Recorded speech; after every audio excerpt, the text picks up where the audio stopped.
غزوہ احد میں جب پانسا پلٹ گیا تھا لڑائی کا، شکست ہونے والی تھی، اور اللہ کے رسول صلی اللہ علیہ وسلم ایک موقع پر تنہا رہ گئے تھے، یہ خاتون اس نے دیکھا اللہ کے رسول تنہا، فوراً مشکیزے کو دور پھینکا، تلوار اور ڈال کو اٹھایا، اور اللہ کے رسول صلی اللہ علیہ وسلم خود تعبیر فرمایا کرتے تھے بعد میں، تم لوگ ام عمارہ کو جانتے ہو؟ لوگ حیران ہوتے، کیا؟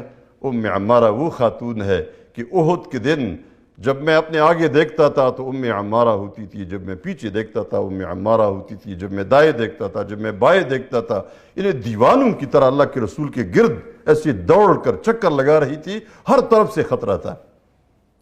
بیٹا آیا، جو ان کے وار جاری تھے، دشمن کے وار جاری تھے، ام عمارہ دفاع کر رہی تھی، ایک دشمن نے حملہ کیا، حملے کو روکا لیکن وہ آدمی بچ گیا۔ ام عمارہ کا بیٹا ہے، میں نے اسی لیے واقعہ ذکر کیا، بیٹا چھوٹا نوجوان ہے، اب یہ بھی جوانی تک ابھی پہنچا بھی صحیح نہیں ہے، عبداللہ بن زید، وہ آیا اپنی ماں کی مدد کے لیے، اللہ کے رسول نے بڑے پیار سے مخاطب کیا، عبداللہ اپنی ماں کی مدد کرو، اور ایک کافر نے وار کر کے عبداللہ کو زخمی کر دیا، خون کا پوارا ابل پڑا۔ ماں نے اپنے بچے کے جسم سے بہتا ہوا خون، بلکہ خون کا پوارا دیکھا، لیکن فوراً کیا کیا؟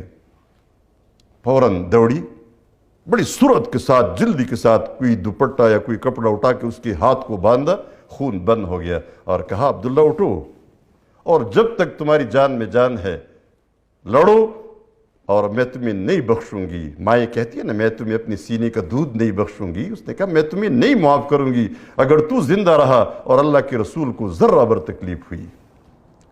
یہ تھا، لیکن اس کے بعد ام عمارہ خود زخمی ہو گئی۔ زخمی ہونے کے بعد اللہ کے رسول صلی اللہ علیہ وسلم خود اپنی نگرانی میں پٹی کروا رہے تھے، جنگ تھوڑا سا پرسکون ہو گیا تھا، آپ صلی اللہ علیہ وسلم نام لے رہے تھے، بہادر جو جنگجو صحابہ تھے، فلان فلان فلان فلان، بہت سارے نام لے لیے، آخر میں فرمایا لیکن ام عمارہ کو کون پہنچ سکتا ہے؟ ام عمارہ رضی اللہ تعالیٰ عنہ، یہ جو خوف آخرت، خاصان خدا، اسی لیے میں نے پورا واقعہ سنایا، جب ام عمارہ کو یہ یقین آ گیا کہ اس وقت اللہ کے رسول صلی اللہ علیہ وسلم کی محبت بالکل آخری اس میں حدود پر ہے، بہت زیادہ ہے، تو کہنے لگی اپنے زخموں کے باوجود، زخمی تھی، پڑی ہوئی تھی، پٹی ہو رہی تھی، اس دوران بھی درد، خون بہہ رہا ہے، درد ہے، تکلیف ہے، لیکن کیا پوچھتی ہے؟ اے اللہ کے رسول صلی اللہ علیہ وسلم، میرے لیے ایک دعا فرمائیے، میری ایک حاجت ہے۔ اب اس وقت ماں اپنے آپ سے زیادہ شاید اپنے عبداللہ کے لیے دعا مانگ رہی ہوگی اللہ کے رسول سے کہ آپ دعا کریں کہ یہ میرا بیٹا ٹھیک ہو جائے۔ ماں اپنے بچے کے زخم کو نہیں برداشت کر سکتی، چھلانگ لگا دیتی ہے سیلاب میں، یہاں چارسدہ میں تجربہ 2010 میں ایک خاتون ڈوب گئی تھی، کیوں ڈوب گئی تھی؟ بچہ ڈوب گیا، اسے پتہ ہے میں اس کو نہیں نکال سکتی، نہ مجھے تیرنا آتا ہے، لیکن بے اختیار چھلانگ لگا کے خود بھی ڈوب گئی۔ لیکن یہاں ام عمارہ کچھ اور سوچ رہی ہے۔ اللہ کے رسول صلی اللہ علیہ وسلم نے جب یہ حاجت مندی سنی کہ کوئی دعا فرمائیے ام عمارہ، کہہ دیجئے کیا حاجت ہے، میں دعا کرتا ہوں۔ جو حاجت پیش کی گئی وہ حاجت کیا تھی؟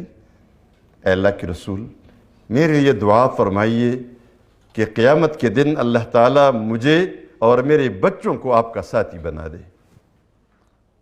یہ ہوتا ہے، اس کو کہتے ہیں توجہ، اس کو کہتے ہیں فکر آخرت، اس کو کہتے ہیں خوف آخرت۔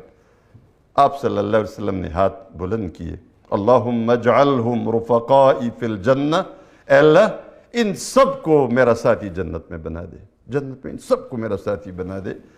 یہ دعا جب ام عمارہ نے سنی تو اسی معلوم تھا نا اللہ کے رسول کی دعا رد نہیں ہوگی۔ جب دعا رد نہیں ہوگی تو کیا کہا؟